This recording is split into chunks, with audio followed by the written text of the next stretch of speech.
tarde, pessoal. Bom, falar um pouquinho aqui, né, de agilidade, né? Esse é um mote muito importante para o iFood. O iFood tem uma história bonita de crescimento, né? Vou mostrar um pouquinho disso para vocês. E conforme a gente cresceu, né, manter essa agilidade se torna algo cada vez mais desafiador. Então, a ideia é compartilhar algumas dicas aí, né, de coisas que a gente acha que funcionaram particularmente bem nessa nossa jornada. Bom, então, quando a gente fala de crescimento, é disso aqui que a gente está falando, né? É um crescimento muito grande, né, bastante consistente ao longo de um grande período de tempo. O que se traduz, né, no nosso dia a dia é que durante alguns anos o iFood batia recorde todo final de semana. Então, todo sábado, né, você tinha a maior quantidade de pedidos que o iFood já viu na sua história, o que gera um desafio bastante grande, né, do lado ali de estabilidade dos sistemas, né. E a origem desse crescimento tem muito a ver com a agilidade do iFood, né. Então, o iFood ele se transformou como negócio, né, inúmeras vezes ao longo desse período.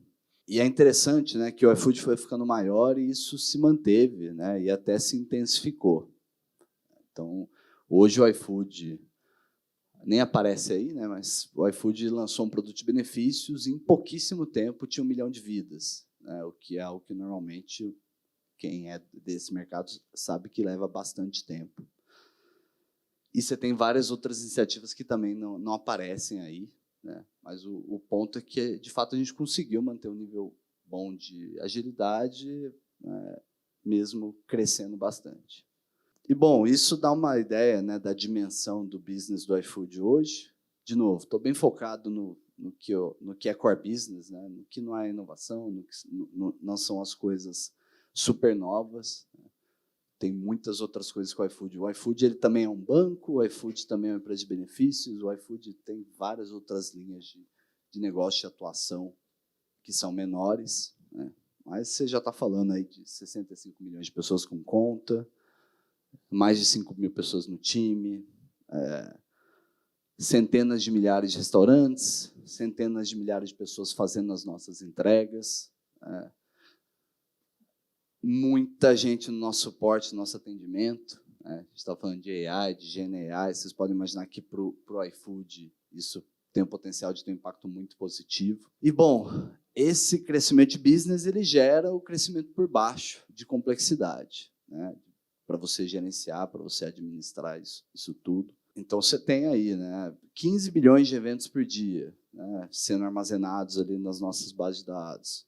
O iFood ele tem a distinção de ser a empresa mais atacada da América Latina, segundo a Akamai, que é o nosso principal player de WAF. São dezenas de milhões de linhas de código produzidos ali pelo nosso time, né. Isso aqui eu estou falando só do que o próprio time produziu, né. Os repositórios em si são bem maiores do que isso. Você tem picos ali de ingestão de métricas de 1,5 milhões por segundo. Então, você tem um maquinário, né, bastante complexo que o iFood precisa manter para suportar esse crescimento, né, nas várias linhas de negócio. E o iFood ele tem uma característica de pico, né, que a maior parte dos business você tem uma curva menos acentuada, né? O iFood ele tem um pico ali na hora do almoço, quando o pessoal está com fome, e ele tem um pico muito forte ali também na janta. Então, isso gera um desafio de como é que você provisiona a infraestrutura, né, levando em conta picos tão grandes, e você gera um desafio muito grande de estabilidade. Ficar 20 minutos fora numa janta para o iFood é um desastre. Para quem prestou atenção nos números, né, que eu mostrei antes, quando você pega uma empresa ali que em 2021, né, você tem 0,5% do PIB do país passando pela empresa, o iFood fora durante uma janta, hoje é o que gera um impacto mensurável no PIB do país, né? Então, você tem um impacto grande, é chato para o iFood ficar fora, mas você tem um impacto muito maior em todo o ecossistema, das empresas todas que trabalham com a gente. Uma perguntinha, né? É possível ter uma formiga gigante? Né? Não vou discutir se é uma boa ideia ou não. a taxa metabólica, né, o consumo de energia de um animal, ele não escala linearmente, né, com a massa do animal. E a mesma coisa acontece, né, com as empresas, né? Então, existe a alometria, né, que é o estudo de como o tamanho do corpo e a fisiologia, o comportamento, como que essas coisas variam, né, com o tamanho do animal. Então, quando você tem um animal muito maior, você precisa de uma estrutura muito mais robusta, né, desproporcionalmente mais robusta, para conseguir suportar esse animal. E aqui a gente tem o caso, né, do iFood. Então, isso aqui a gente está lá em 2016, né, quando o iFood fazia, o dia que esse projeto aí começou, o iFood fazia coisa de 1,6 milhões de pedidos por mês, né, pequenininho comparado com hoje. E naquela época, chegar em 10 milhões de pedidos parecia algo interessante, parecia algo desafiador. Então, nessa época, a gente estabeleceu teste de cargas diariamente em ambiente de produção, né, aproveitando o fato de que a gente tem um vale ali de pedidos de madrugada e muitas outras iniciativas, né, começaram lá atrás para a gente garantir a estabilidade nesse contexto que eu estava trazendo de bater recorde todo final de semana. E aí eu tentei resumir, né, 4 coisas que eu acho que são relevantes ali quando a gente pensa em como que a gente fez para ganhar escala e, ao mesmo tempo, manter um nível de eficiência bom, que é um dos grandes diferenciais competitivos do nosso business, né? Por que o iFood cresceu tanto? Tem muito a ver com essa agilidade, com essa capacidade, né, colocar novas features dentro de um contexto complexo, porque, no fim, por usuário, é como se fosse uma coisa só, né? Você tem uma app ali. Na verdade, o iFood tem várias hoje, mas a grande maioria do que a gente tem está concentrado numa única app.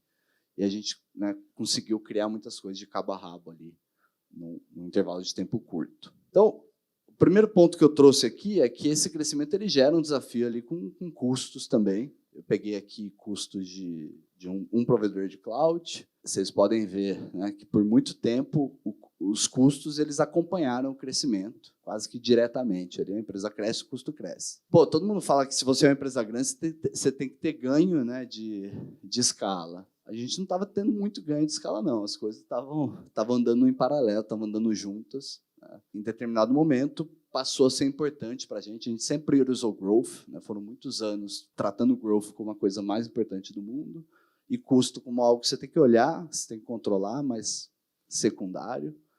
Em determinado momento, a gente entendeu que a gente precisava trabalhar essa eficiência de custo mais seriamente. A gente criou esse time que a gente chama de Tech Economics, com essa missão, né, de achar formas de manter esse crescimento da empresa, né, mas ter um ganho grande ali de eficiência de custo. Então, a gente estabeleceu um time focado em FinOps, um time focado em governança de SaaS, né, esses times trabalhando em paralelo com a organização como um todo. E essa aqui é a estratégia central, né? Vocês vão ver que a gente usa estratégias desse tipo em outros dos elementos ali que eu trouxe como exemplo. Eu tenho top-down, né? Eu tenho assim, olha, eu vou trabalhar um budget com cada diretor de cada área, a gente vai acompanhar isso de alguma forma, a gente vai estabelecer objetivos em cima do budget. Acho que essa é a forma mais tradicional de trabalhar esse problema. Isso certamente traz um ganho, né? Mas é muito difícil você manter esse ganho e também ter agilidade. E a gente tem o bottom-up, né? que é de onde veio a maior parte dos nossos ganhos. Né? Então, o bottom-up, a gente está partindo da premissa que ninguém quer rasgar dinheiro, né? As pessoas fazem isso de maneira que não é intencional. Então, putz, eu tenho um servidor que está ligado há 6 meses sem ninguém usar. A pessoa que ligou, né, e esqueceu aquilo lá ligado, se você simplesmente dá visibilidade disso, né, esse custo acaba desaparecendo. Então, a gente fez muitas iniciativas de transparência. Olha, quanto você está gastando, no que você está gastando, está aqui o nível de utilização das suas máquinas, dos seus serviços. Poxa, será que esse é o melhor tamanho de instância, né, para o tipo de serviço que você está criando? Será que você não deveria fazer uma reserva daquela instância? Então, a gente treinou bastante, né? A gente gastou bastante energia junto aos times, ensinando o pessoal a usar ferramental que dá visibilidade de custos. A gente criou inúmeros relatórios, a gente criou automações. Então, a gente tem o que a gente chama de incidente de eficiência. O que é um incidente de eficiência? Eu dei um exemplo, uma máquina que está completamente parada, um serviço que está de pé e não chega tráfego para ele. Isso, de alguma forma, vai aparecer ali, vai aparecer no Slack, vai aparecer para o responsável do serviço, vai aparecer para o time, e as pessoas acabam naturalmente agindo em cima disso. Você tem empresas, né, onde, se você quer comprar uma caneta, você vai ter que preencher um formulário, você vai ter que ter 3 camadas de aprovações e 2 bênçãos, e essas empresas normalmente são super eficientes do ponto de vista de custo. O problema é que gente boa não quer trabalhar nessas empresas, e você anda devagar, fatalmente. E você tem empresas como o iFood era, né, até não muito tempo atrás, talvez 3 anos atrás, onde gasta o que você precisar, né, entrega o resultado, entrega o crescimento. Então, isso aqui foi a nossa estratégia para achar um meio termo entre as duas coisas, onde a gente continua tendo autonomia com uma premissa importante, né, vou falar um pouco mais sobre isso ali em cultura, mas a gente também trabalha ali, né, para garantir que o mato alto, em termos de custo, de eficiência, ele está sendo cortado, ele está sendo endereçado, e no final das contas, vão surgir, né, desses mapeamentos do que é mais comum, do que está acontecendo recorrentemente, em termos de incidente de eficiência e de desperdício, vão surgir novas estratégias, novas ideias ali para a gente aplicar centralmente. Então, poxa, estou gastando muito de tráfego de rede, né? Que tipo de estratégia de arquitetura de plataforma, de construção do sistema eu vou usar para reduzir isso? Olha, estamos gastando sei lá quantos petabytes de log. Será que a gente precisa mesmo de tudo isso? Pô, preciso. Ok, então vamos trabalhar com outro fornecedor, né, para esse serviço ali de indexação de log. E, então, a gente foi trabalhando, né, nesses 2 formatos, e com isso a gente conseguiu, né, resultados bastante expressivos, né. O último ponto é como a gente trabalha contratos no iFood. Eu tinha um problema de gestores da área de tecnologia, né. Quem trabalha com times de desenvolvimento sabe que bons gestores são pessoas caras, escassas, difíceis de encontrar. Então, se eu tenho um gestor de tecnologia que está gastando o tempo dele, tendo que lembrar que, olha, tem renovação do contrato XYZ, eu preciso começar uma negociação com antecedência. Chegou a cobrança do fornecedor do valor tal. Será que o fornecedor está cobrando o valor correto? Olha, eu tenho centenas de pessoas alocadas em regime de outsourcing, né? Chegou a cobrança das pessoas. Será que as planilhas de horas ali dos devs é compatível com o serviço que foi entregue?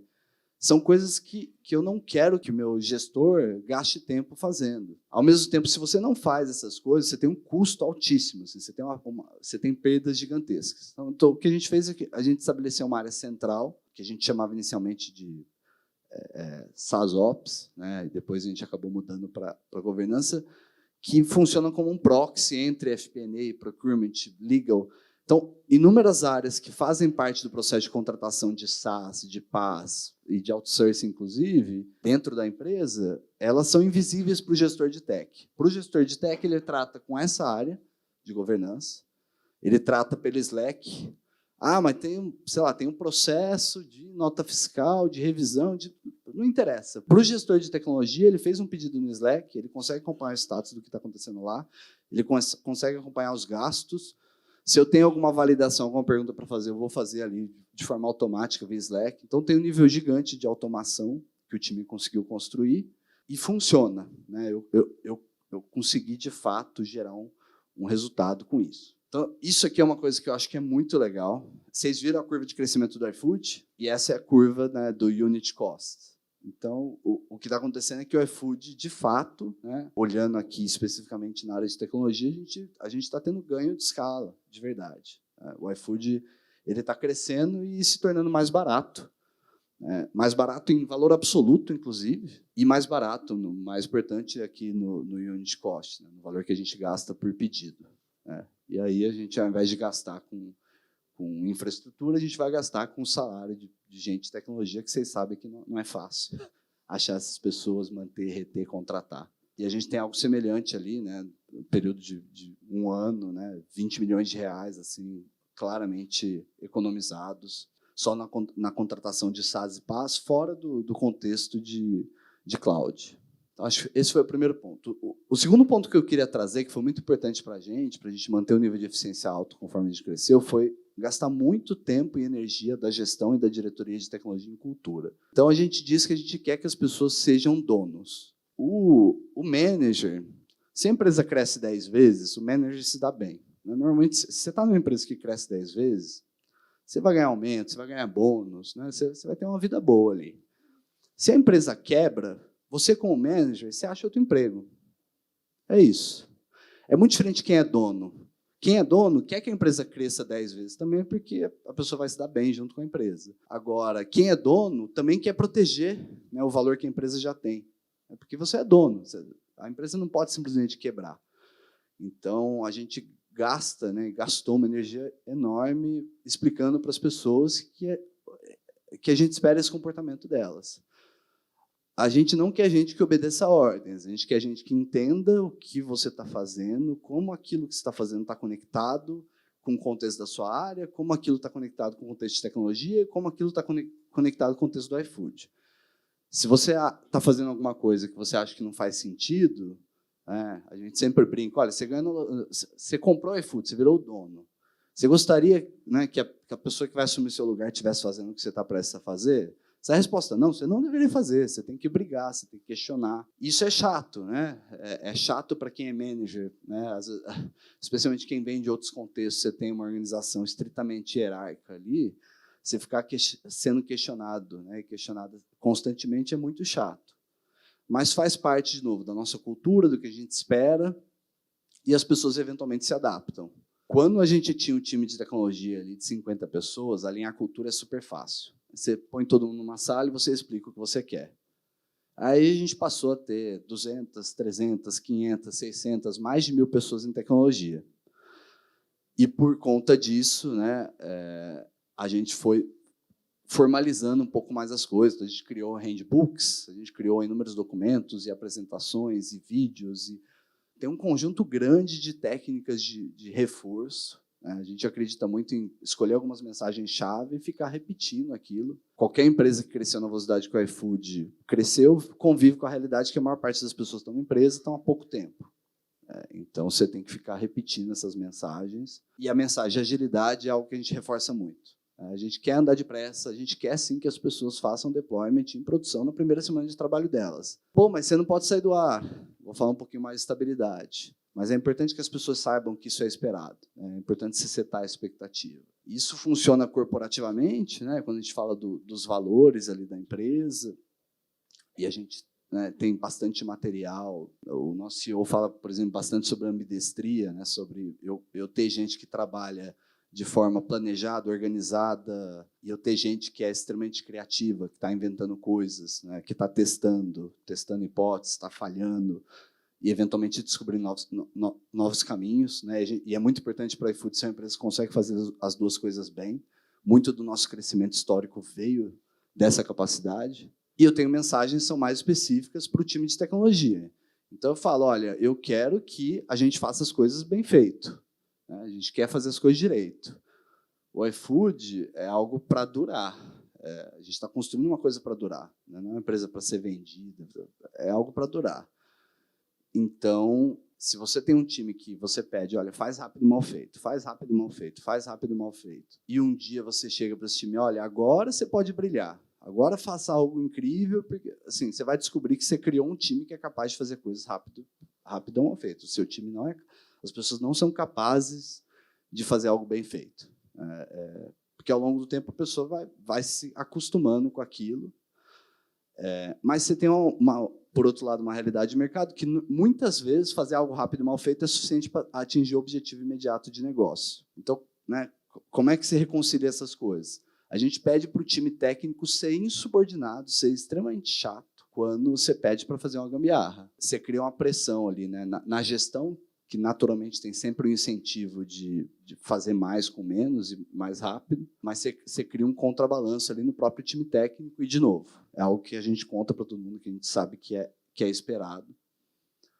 E a gente entende que, no conjunto, essas iniciativas permitiram a gente ter uma cultura que é diferenciada. Um outro ponto importante de cultura, para reforçar, é a criação de silos. A gente chegou a determinado momento que você tem uma dificuldade extrema, né, de se movimentar, de colocar coisas no ar.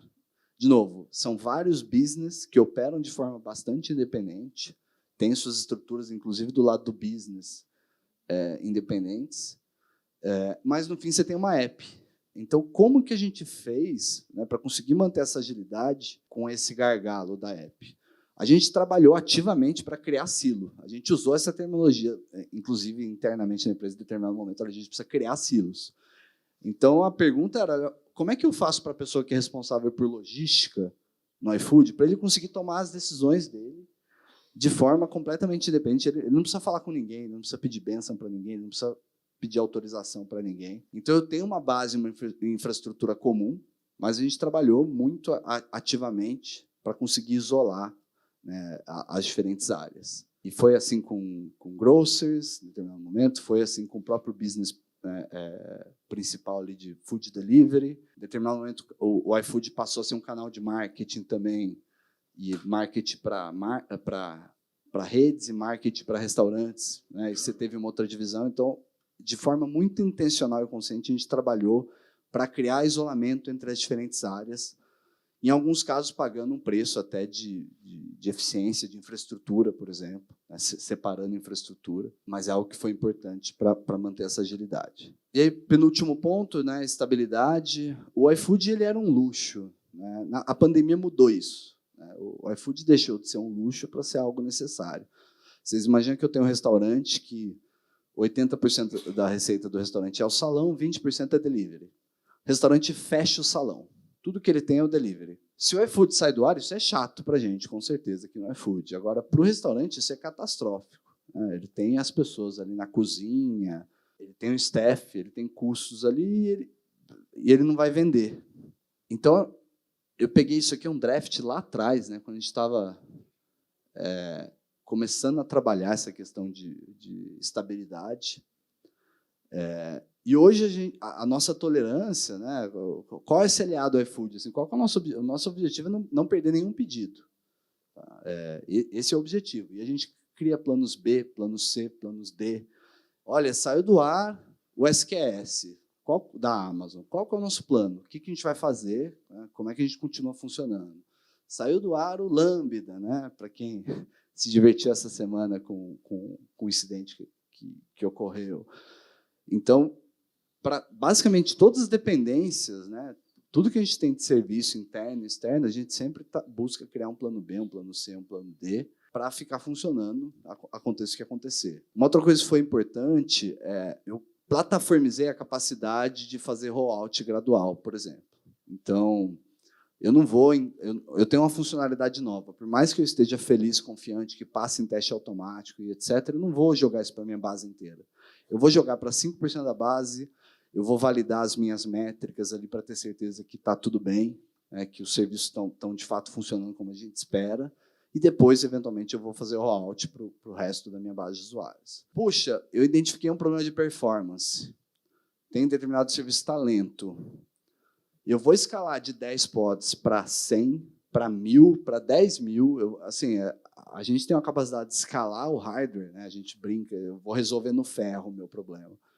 Mas a gente tem uma capacidade incrível, né? De fato, é algo que a gente trabalhou muito. A gente contratou experts em K8S, a gente montou uma infraestrutura extremamente robusta, né? E a gente fez muitos testes. A gente trabalhou muito para conseguir escalar a quantidade de hardware disponível para a plataforma como todo muito rapidamente. Então, sempre que a gente tem um problema que a gente suspeita, né, que seja possível resolver temporariamente, né, com hardware, a gente, assim, é o nosso primeiro instinto, a gente vai lá, escala, e depois a gente vai entender melhor o problema, assim, o que ocasionou aquela regressão de performance, por que você está tendo aquele impacto, mas o nosso usuário final, o restaurante, a pessoa que está na rua fazendo as entregas, essas pessoas não vão ser impactadas, né? O que vai ser impactado é o custo. Bom, e o último ponto aqui eu chamei de maturidade de gestão de risco, e resolvi usar um exemplo de cyber. Para mim, esse exemplo é muito legal daquilo que eu estava mostrando, né? Eu tenho um mix ali de top-down e bottom-up. Uma startup, muitas vezes, qual a sua estratégia para lidar com ransomware?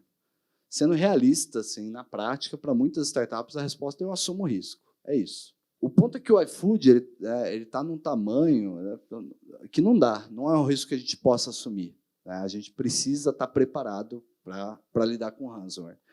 Então, ao mesmo tempo que isso é verdade, né, a gente tem aquela premissa dos meus silos ali, das pessoas conseguirem ter muita autonomia e trabalhar de forma independente. O que a gente fez aqui? A gente criou uma estratégia de, olha, vamos assumir que a gente vai ser atacado, que o atacante, ou que a quadrilha vai conseguir tomar controle dos nossos data centers, vai criptografar tudo que é importante. Então, assuma a derrota ali de saída, e aí a gente falou, ok, agora eu preciso ser capaz de restabelecer o iFood em um dia.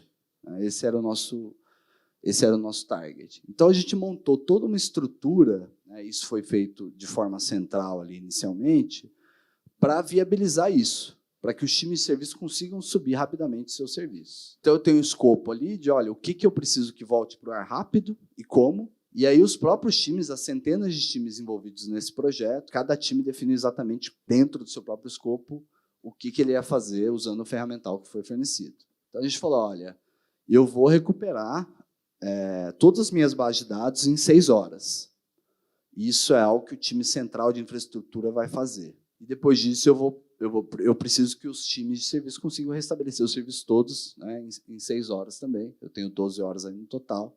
E eu vou testar isso. Né, e todo ciclo a gente faz isso. De fato, a gente sobe o iFood inteiro numa conta zerada, né, do nosso provedor de cloud. E foi algo que você gastou uma energia bastante grande ali no início, né, tanto dos times quanto dos times centrais, mas hoje isso é um business as usual. Né, por quê? O seu time de serviço ele vai lá e tagueia, essa é uma base YOLO, é uma base que tem que fazer parte disso. Acabou. Esse é o esforço do time, é marcar as bases de dados que deveriam fazer parte daquilo. Aí, automaticamente, né, numa eventual necessidade de fazer esse disaster recovery, essa base vai fazer parte do dataset que é recuperado. Né? E a estratégia para fazer backup, né, é super sofisticado. Então, eu tenho algo off-site, numa conta independente, eu tenho validações de nível de entropia nos dados que estão sendo replicados, ele procura assinaturas de ransomwares conhecidos. Eu tenho um mundo de coisas que foi feita para garantir que eu tenho uma cópia segura dos dados.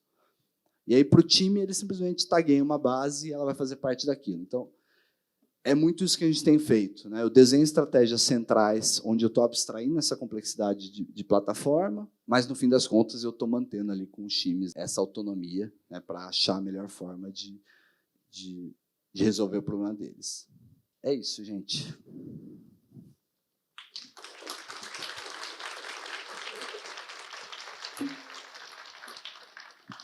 Massa, Igor. Acho que o legal do iFood é isso, né? Todo mundo aqui consome iFood. Sexta-feira de noite, provavelmente uma galera aqui vai pedir um iFoodzinho. Lá em casa eu vou pedir, com certeza. E já tem várias perguntas aqui. Eu vou começar juntando duas em uma, porque eu acho que, por conta da escala enfim, né, do software de vocês. Então, tem uma pergunta que fala sobre resiliência nos momentos de pico que você trouxe. E tem uma outra pergunta que fala sobre como que você faz como que dentro do iFood vocês compartilham os padrões que cada time utiliza dentro dos seus mais de 4K serviços aí com mais de 12 milhões de linhas de código, né? Então, como que vocês lidam com isso, né? Essa resiliência nesses momentos de pico. A gente sabe que quando a gente fala de resiliência, tem um monte de edge case, você vai se preparando, tem fallback, aparece mais uma situação, e aí apareceu num canto específico. Como é que você desdobra esse conhecimento com os times, né? Já apoiado, obviamente, também pelo seu playbook de engenharia.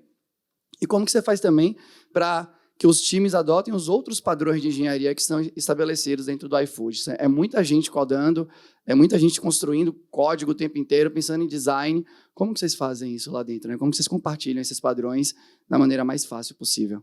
A primeira coisa que a gente fez, a gente, de fato, criou padrões ali bem detalhados, né, sobre como você deve usar a base. Né? A gente tem um padrão que a gente chama IRC Fail, que é um padrão essencialmente ligado à resiliência. E para o que está no caminho crítico, né, e, de novo, a gente depende dos próprios times determinarem, né, se um serviço faz ou não parte do caminho crítico, a gente entende que adotar esses padrões é obrigatório. Né, isso num primeiro momento. A gente tem ferramental para garantir isso, e para garantir que não regrida.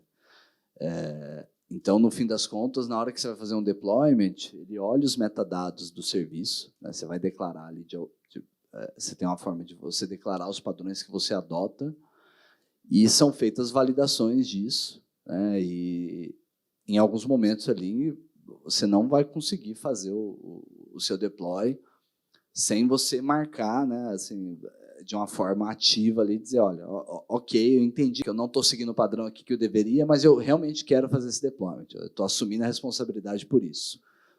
Então, a gente usa até, como referência, chama de nudge, né? A gente faz isso bastante. Maneira que você gerencia os seus logs, a maneira que você usa serviço de streaming, a maneira que você usa as bases de dados, tudo isso a gente tem padrões. Até as imagens bases que você usa, né? Então, você tem os clusters K8s, e a gente criou o que a gente chama de Golden Images, né? Que são imagens ali, Docker, que adotam padrões ligados à segurança. Então, a gente espera que você use essas imagens como base nas suas aplicações. Se você não usa, toda vez que você fizer um deploy, o dev, toda vez que fizer um deploy, ele recebe um aviso, ele recebe um warning. Né? Eventualmente, a gente avisa, olha, a gente vai bloquear deployments que não usem Golden Images daqui a 6 meses. A gente normalmente dá um tempo. E durante esse período, o dev vai receber um aviso ali, até que, eventualmente, aquilo vai ser bloqueado. Nunca é um bloqueio hard, assim, no sentido de, putz, é impossível. Sempre tem um escape hatch, né? Volta a premissa ali de adultos responsáveis, né? E de dar autonomia de fato para as pessoas, mas a gente fica criando esses pontos ali de verificação, de validação para os nossos padrões. A gente tem até um projeto mais recente que a gente chama de Projeto Pinóquio, onde a gente detecta, né, o objetivo é detectar de forma automática se alguém declarou que está aderindo a um padrão, mas tem alguma coisa que a pessoa fez que não está de acordo com o padrão. A gente vai lá, arranca a tag e manda uma mensagem mal educada para a pessoa. Então, foi muito isso. A gente foi, né, ao longo do tempo, construindo esses padrões e construindo também ferramental para suportar o dev em usar esses padrões. Um exemplo muito bom é Postgre. O iFood é um Postgre Shop. Ele tem experts em Postgre. Quando eu falo expert, não é gente que traduz para português a mensagem, não. É gente que mexe no motor, ali no core do Postgre. Tem committers ali do core do Postgre que, né, sabe mexer no motor de indexação. Então, eu tenho um time de gente muito boa nessa base de dados que conhece profundamente.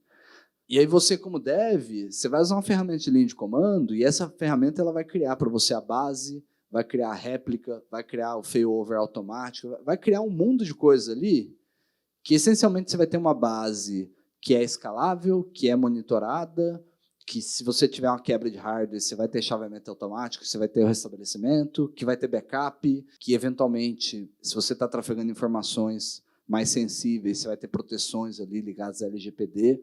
Então, você tem um mundo de automações que foram feitas, né, usando como referência o padrão que foi criado anteriormente. A gente sempre, né, tenta fazer as duas coisas ali. A gente estabelece as regras e, ao mesmo tempo, vai criando um ferramental para apoiar, para facilitar a adoção. Mas a gente, de novo, sempre deixa um caminho assim de, olha, não quero usar nada disso. Eu quero usar MongoDB. E tem gente que usa MongoDB no iFood. Eu quero usar o MongoDB e, olha, eu não quero usar o Rush, que é suportado, eu não quero usar Python, que é suportado, não quero usar Go, não quero usar Java, eu quero programar esse negócio em Elixir. Pronto. Ok. Então, aqui os padrões você deve adotar. Então, você precisa garantir que, né, eventualmente, quando você tiver uma falha, você vai ter um fallback. Você precisa garantir que seus logs vão sair da sua plataforma em determinado formato, que o parse, a absorção dos logs vai ser padrão. Tem bibliotecas para ajudar, sei lá, o pool de conexão, né, eventualmente a base de dados. A gente sempre coloca um PG Bouncer, né, uma ferramenta para proteger as bases em frente a ela. Você vai ter que conectar nesse PG Bouncer, você não vai conectar direto à base. Então, a gente dá essas alternativas, só que aí o peso de administrar isso fica com a equipe que está usando. E muita coisa importante no iFood surgiu assim. Então, por que o iFood hoje é forte em Rust? Porque tinha casos específicos em logística, né, na parte de otimização ali em particular, onde Rust caía como uma luva, o pessoal queria muito usar, e eles toparam pagar o preço de apoiar na construção desse ferramental para adotar a tecnologia. Demais, uma aula, velho. Massa. Tem uma segunda pergunta aqui, de Maurício Rinaldo. A pergunta é a seguinte: qual é a frequência de deploy de novas features no app do iFood? Como foi a evolução nesse sentido ao longo da vida do iFood, maturidade dos times e da esteira? Pô, super legal essa pergunta. Num dia normal, numa segunda-feira normal, a gente faz mais ou menos 550 deploys. Eu sei esse número porque no Dia dos Namorados a gente falou pro pessoal, pega um pouco mais leve aí, né? Se não for crítico, posterga um dia, tal, assim, mas a gente não bloqueou nela, foi um pedido. Aí nesse dia foram 189 deploys. O pessoal pegou mais leve. Então, da ordem de, se pegar a média da semana inteira, eu vou chutar aqui uns 400 deploys por dia é o normal. E desses 400 deploys, a grande maioria, quase todos, é sempre canário. A pessoa, né, acompanha durante um tempo e depois você tem o ramp-up para o resto da base. Acho que, assim, se eu pensar, né, individualmente, coisas que geraram maior impacto de estabilidade no iFood, né, pelo menos quando você fala de evitar tiro no pé, né, todo mundo aqui que trabalha com tech sabe que a maior fonte de alta já é tiro no pé. Foi justamente criar essa cultura e ferramental e suporte para usar canário para tudo, né, você reduz o blast rate, o impacto quando você tem um problema. E, anteriormente, ali, trabalhar com teste de carga para a gente antecipar os problemas. Então, eu não descubro o problema de performance no dia que eu estou batendo recorde de pedidos. Como eu estou simulando 4 vezes a minha carga na madrugada, eu acabo descobrindo que, olha, quando eu tiver um tráfego muito maior aqui ou ali, eu vou ter um problema de performance e você reage, né, com meses de antecedência e não a quente ali quando você tem a crise. Boa. Bruno Veiga tinha feito uma pergunta. Pensando nesse contexto de fallbacks, backups, vocês utilizam alguma estratégia de chaos engineering simulando os ataques ou indisponibilidade para garantir que os mecanismos estão mesmo eficientes? Como você já começou a falar, se você puder entrar um pouquinho mais no detalhe, Boa. acho que pode ser interessante. Legal. A gente chama de wargames, né, onde a gente escolhe pedaços da plataforma e a gente derruba intencionalmente. E dessa forma a gente garante, a gente testa que os fallbacks estão funcionando. Então, o nosso fluxo quente ali de pedidos, a gente fez até chegar no nível de resiliência que a gente tem, a gente fez muitos wargames, muitos assim, algumas dezenas, sempre de madrugada, derrubando diferentes partes da plataforma, dos sistemas. Então, são milhares de serviços, então não é uma coisa muito simples de fazer, mas foi algo muito no suor. Tá? A gente está no momento ali agora que o pessoal está trabalhando ferramental para fazer isso de forma automatizada. Tem alguns times que já adotaram ferramentas de chaos engineering automáticas, mas a grande maioria dos esforços que a gente fez até hoje foi pedindo para os times explicitamente. Isso faz parte do nosso padrão do IRC Fail, que eu mencionei, nosso padrão de resiliência. A gente espera que os times façam testes, né, dos fallbacks para o que está no caminho crítico. E, de maneira geral, funciona. Assim, a gente seta a expectativa clara. A gente tem uma rotina também, a gente chama de Sync Marvel, é toda quinta-feira de manhã, onde a gente discute o que a gente teve de incidente. Na semana, a gente discute métricas, né, métricas de serviço, métricas de deployment, e a gente discute assuntos de estabilidade em geral. Desses papos veio essa iniciativa de Wargames e, eventualmente, foi algo que a gente adotou, né, para o iFood como um todo. Inclusive, agora a gente está tendo um problema novo, que é um problema interessante, que é o pessoal ficando enferrujado de lidar com incidente. A gente teve várias semanas esse ano sem nenhum incidente. E aí, eventualmente, quando você tem, a pessoa fala, puxa, como é que eu acesso o sistema X? Como é que eu mexo na feature toggle tal? E o sistema de gestão aqui, perdi acesso ao sistema de gestão de feature toggle. Eu não tenho o link do relatório onde eu vejo tal informação. Então, a gente está no momento agora de desenhar o que a gente chama de fire drill, onde a gente vai forçar incidentes falsos para garantir que as pessoas, né, não vou fazer de madrugada, né, nem durante a janta, porque eu não sou sádico, mas a gente vai forçar que as pessoas exercitem essas coisas. Esse que é o 7. Bom demais, né? Tá tão bom que começou a dar problema, né? Começou a esquecer como é que faz o negócio. Ai, um sonho. Renato Pion tem aqui uma pergunta, né, que também subiu aqui no slide, que é: quais ferramentas vocês usam para visibilidade de ambiente e monitoria? A gente usa o logz.io para logs.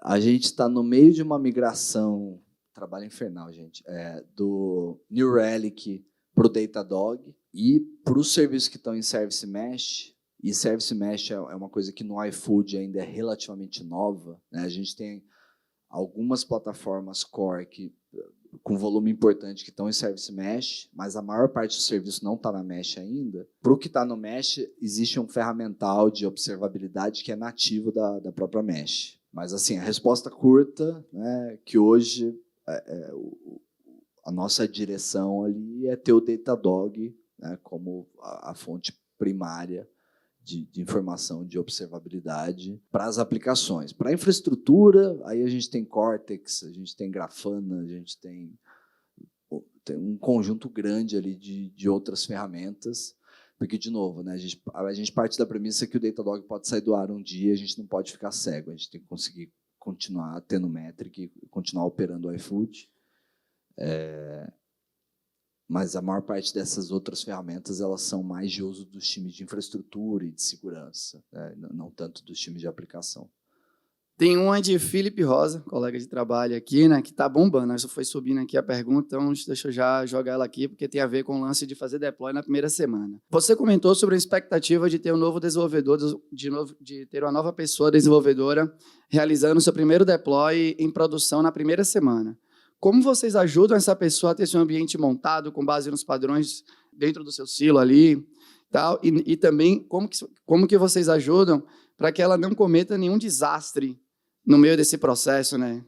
Eu acho que, primeiro, né, a pessoa não precisa implementar uma grande feature. O deploy pode ser um deploy dummy, ela pode mandar uma mensagem de log, né? O ponto é, eu preciso que a pessoa tenha todos os acessos, toda a parte de acessos, por exemplo, a gente fez um esforço gigante para automatizar. Então, a gente tem todo um ferramental central ali de gestão de acesso que a pessoa consegue pedir tudo que ela precisa, né, num portal e receber aquilo, e tudo é provisionado de forma automática. De novo, né, primeiro deploy, a pessoa vai fazer um canário, né, e ela não precisa promover esse canário, ela pode deixar lá, pode deixar um dia, pode chamar alguém da equipe ali que é mais experiente para fazer a transição, eventualmente, né, para a base como um todo. O ponto é que a gente espera que as pessoas tenham acesso, né, que elas recebam. Então, todo o maquinário, toda a burocracia, né, acabei de entrar na empresa, eu preciso de acesso para as coisas aqui, eu preciso ter o meu hardware, né, comigo. A gente precisa ser ágil nisso, para a pessoa ter tempo hábil, para ela conhecer das coisas minimamente suficiente para ela conseguir fazer alguma mudança e colocar no ar. Muitas vezes isso é aspiracional, né? Então, não acho que é uma realidade que todo mundo que entra no iFood consegue, de fato, colocar alguma coisa no ar na primeira semana, mas o fato de que isso, na verdade, é algo que nos irrita, né? Então, e a gente está constantemente trabalhando para tirar barreiras ali, para eliminar barreiras e para viabilizar, de fato, que as pessoas consigam ter impacto, né? É um bom proxy aí, né? Se é impossível um dev colocar algo no ar na primeira semana, isso já foi verdade no iFood, né? Isso é um mau sinal, né? Significa que você tem coisas para ajustar no seu processo. E tem uma questão também de complexidade, né? De abstrair a complexidade. Porque, assim, criar, né, eu dei o exemplo da base de dados, criar uma base no padrão iFood é difícil, é trabalhoso, é demorado, né? Você vai ter que aprender o que é page bouncer, você vai ter que aprender de master, de slave, de alta disponibilidade, monitoramento, de log, você vai ter que aprender 10 padrões. Hoje, você tem uma linha de comando, você vai lá e fala, eu quero criar um cluster. Você dá um comando e tudo é criado dessa forma. Então, conforme a gente tem sucesso em criar essas camadas de abstração, pelo menos para as tecnologias que são mais usadas ali, para a ferramenta que é mais usado, isso vai ficando um pouco mais fácil. Tem uma pergunta aqui sobre dados, eu vou juntar com a outra que eu tinha preparado aqui também, que é assim, organizar os dados numa escala dessa que vocês têm, né, deve ser um desafio gigante, né? Tudo nessa escala é um desafio. Então, pensando lá naquele lance da autonomia dos times em cima dos seus serviços, como que funciona a parte de autonomia em cima dos dados? Qual tem sido a abordagem que vocês têm utilizado? É mais para um lake centralizado?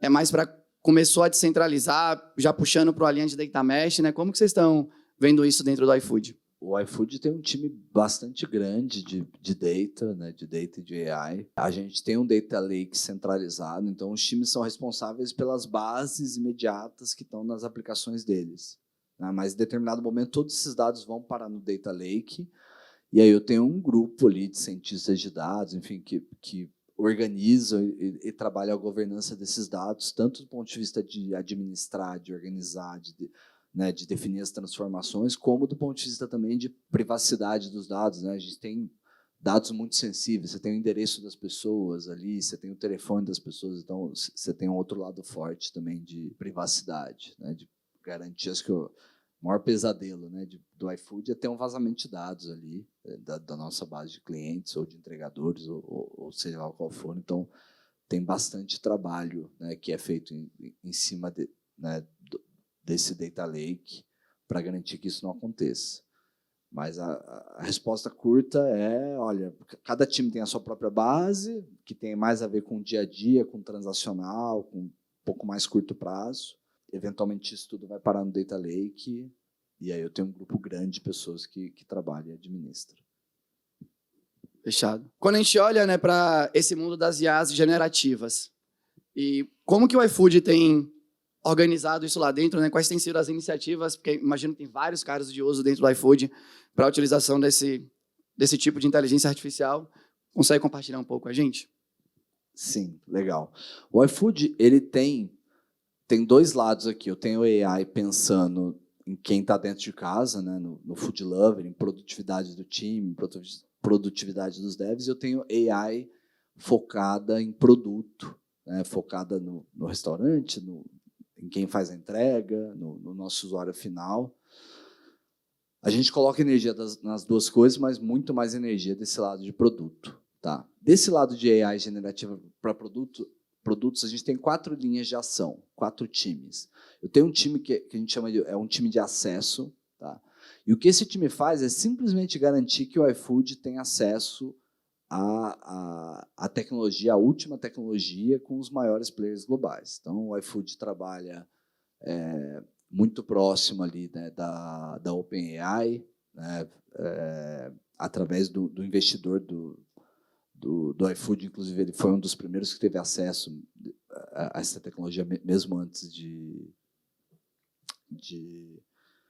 do ChatGPT, por exemplo, o 3.5 ser público, né, o iFood já tinha acesso. O iFood também, né, conversa com a própria Amazon, com a Microsoft, agora com o Google. Então, ele tem um grupo de pessoas cujo objetivo é garantir que a gente tenha acesso ao que existe mais sofisticado em tecnologia de AI generativo. O que é algo menos fácil do que você fala, pô, é só ir no site e se inscrever. Não é bem assim. Né? Se você quiser ter acesso... A gente teve um produto, a gente fez uma hackathon de AI generativa há uns 2 meses atrás. E aí foram, sei lá, teve uns 40 produtos que o pessoal fez, né? Teve mais de 1.000 food lovers que participaram. Teve um que a gente falou, pô, isso aqui é super legal. Vamos calcular, né, quanto vai custar se a gente escalar isso para a nossa base de clientes finais. E dava algo como $30 milhões de custo, né, só de custo de API. Então, é bastante caro, né, quando você fala de usar em volume. Então, você tem um trabalho ali para entender, olha, eu vou reservar capacidade, né, eu vou fazer, de alguma forma, eu vou trabalhar um pouco essa linha ali. Aí eu tenho um segundo grupo que a gente chama de Lego, né, de Generative Lego. Esse grupo está criando uma plataforma de Generative AI, que ela basicamente funciona como um proxy para inúmeras APIs. Então, eu tenho APIs ali de Stable Diffusion, para trabalhar com imagem, eu tenho as próprias APIs da OpenAI, eu tenho a API da Anthropic, que tem um contexto gigantesco, então, para alguns cenários ali, vai funcionar melhor para a gente do que a OpenAI.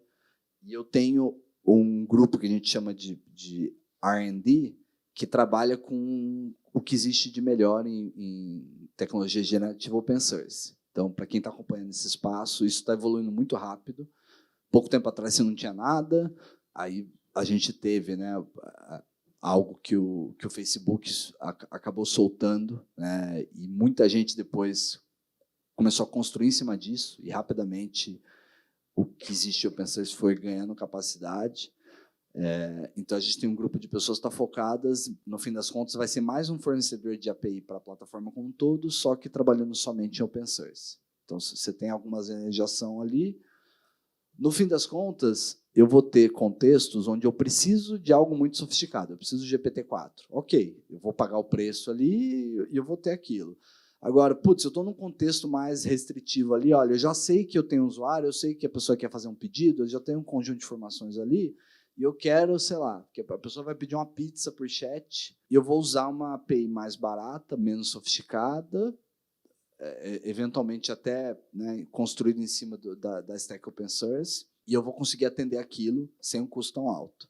Então, esses são os dois principais aqui, né, do lado de produtos, né? Aí a gente tem mais 2 times ali em produtos, trabalhando, de fato, entrega ali, né, produto para usuário final.